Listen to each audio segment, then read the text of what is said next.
गुरु गोरखनाथ की कथा। गुरु गोरखनाथ, बाबा गोरखनाथ, भारतीय मानस में देवाधिदेव भगवान शिव के अवतार के रूप में प्रतिष्ठित है। बाबा गोरखनाथ को पुराणों में भगवान शिव का अवतार माना गया है।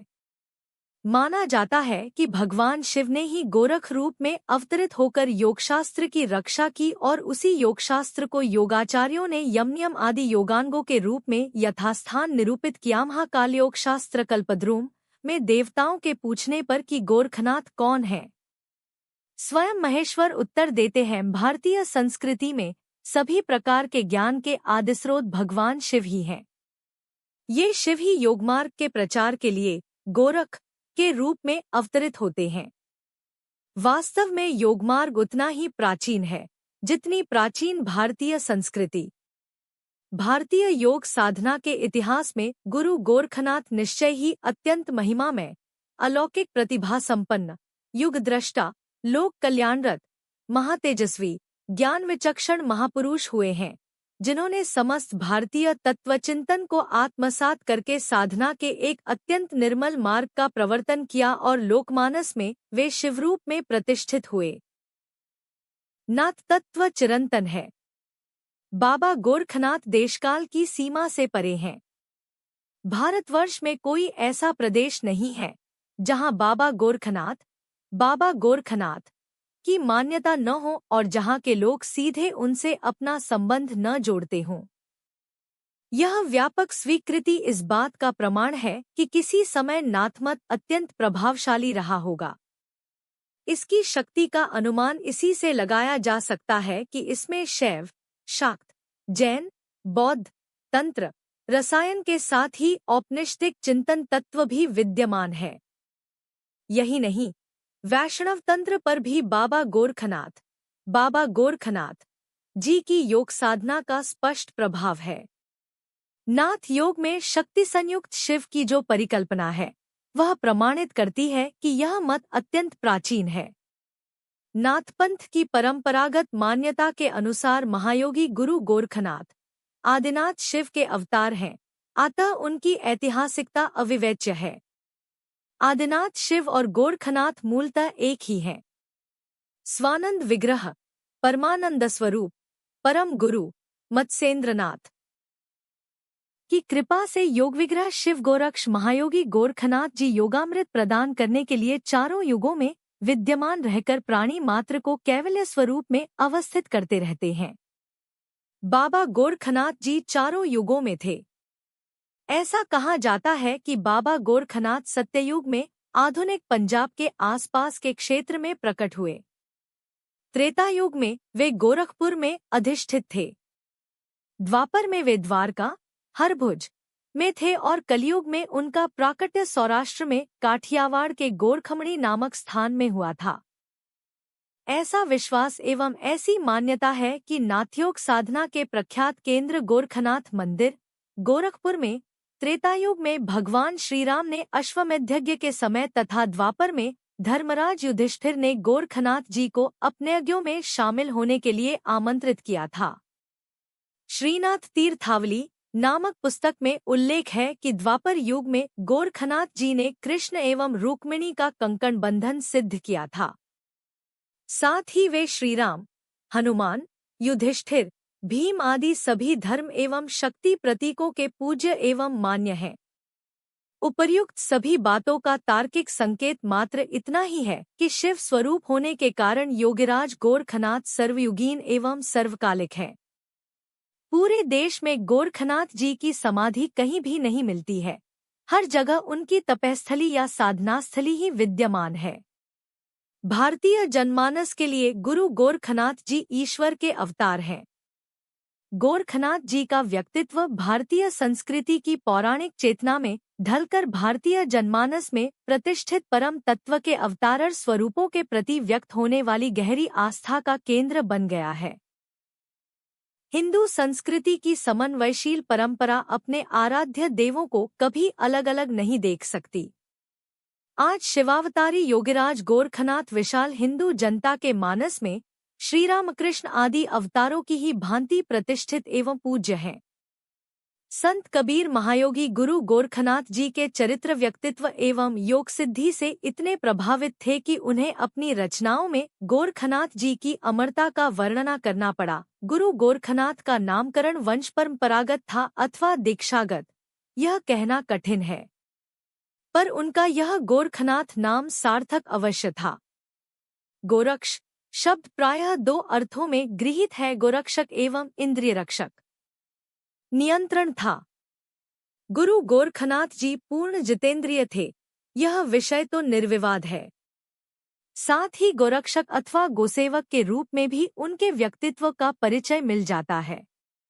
अनेक किंवदंतियां गोरखनाथ जी के गोपालक रूप से संबंधित हैं। नेपाल स्थित काठमांडू की मृगस्थली गोरखनाथ जी की तपोभूमि बतलाई जाती है।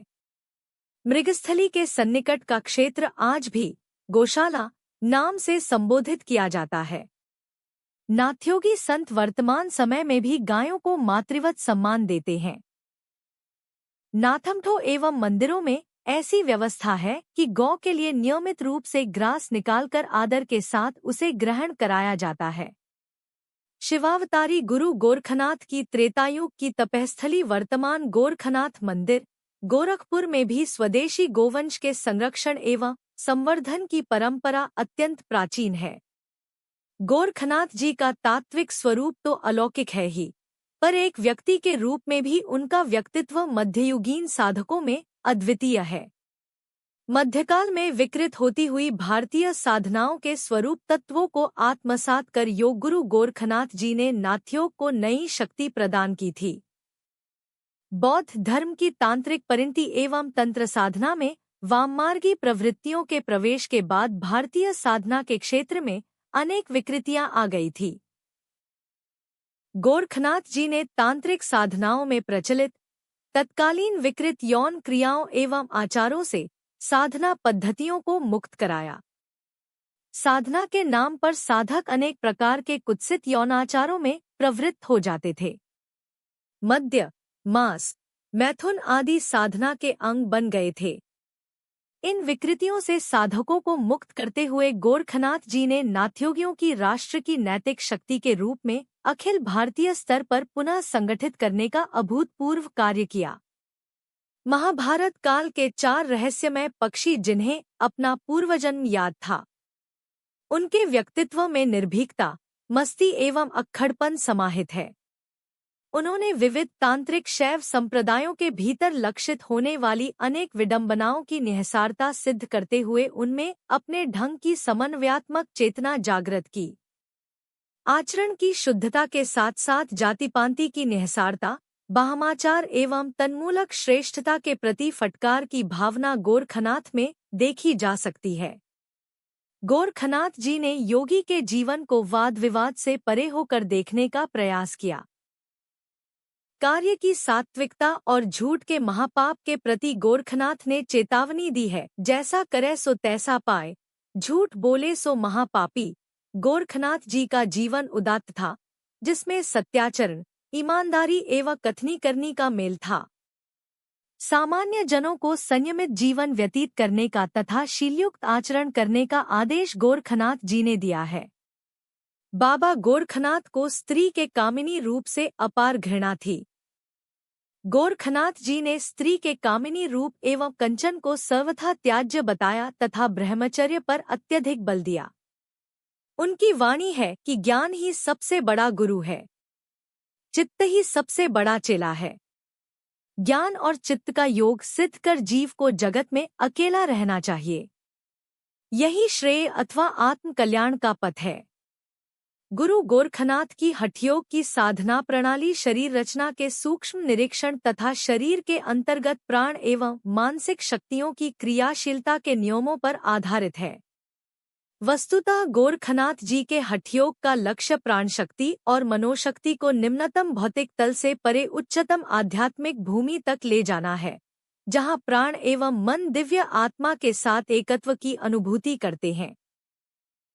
काकभुशुंडी जी एवं कालियानाग के पूर्व जन्म की कथा। व्यष्टि पिंड का परम पिंड पद से सामरस्य नाथयोग का यही प्राणतत्व है। शिव गोरक्ष महायोगी गोरखनाथ जी का दिव्य जीवनचरित शिवस्वरूप नाथयोगामृत का मांगलिक पर्याय है। गोरखनाथ जी की योग दृष्टि में नाथ शिवस्वरूप है। महायोगी गोरखनाथ जी ने लोकांतर के प्राणियों को सत्स्वरूप के योग ज्ञान में प्रतिष्ठित करने के लिए योगदेह धारण किया था। बाबा गोरखनाथ जी ने अपने अहंकार को नष्ट करने पर बहुत जोर दिया। उन्होंने जनजीवन को संबोधित करते हुए कहा कि अहंकार नष्ट कर देना चाहिए, सद्गुरु की ख्याज करनी चाहिए और योगपंथ की योगमार्गीय साधना की कभी भी उपेक्षा नहीं करनी चाहिए। मनुष्य जीवन की प्राप्ति बार बार नहीं होती है, इसीलिए सिद्ध पुरुष के शरणागत होकर स्वसंवेद्य निरंजन तत्व का साक्षात्कार कर लेना ही श्रेयस्कर है। गोरखनाथ जी का योग दर्शन सार्वभौम है। उन्होंने बाह्य साधनायोगाभ्यास की अपेक्षा अंतः साधना की सिद्धि पर विशेष बल दिया। उन्होंने कहा कि स्वसंवेद्य परमात्मा शिव तत्व अपने ही भीतर विद्यमान है। बाह्य उपासना वाली योग साधना से स्वरूप बोध नहीं हो सकता है। उन्होंने कहा कि योग ही सर्वश्रेष्ठ साधन मार्ग है। यही परम सुख का पुण्यप्रद मार्ग है। यह महासूक्ष्म ज्ञान है।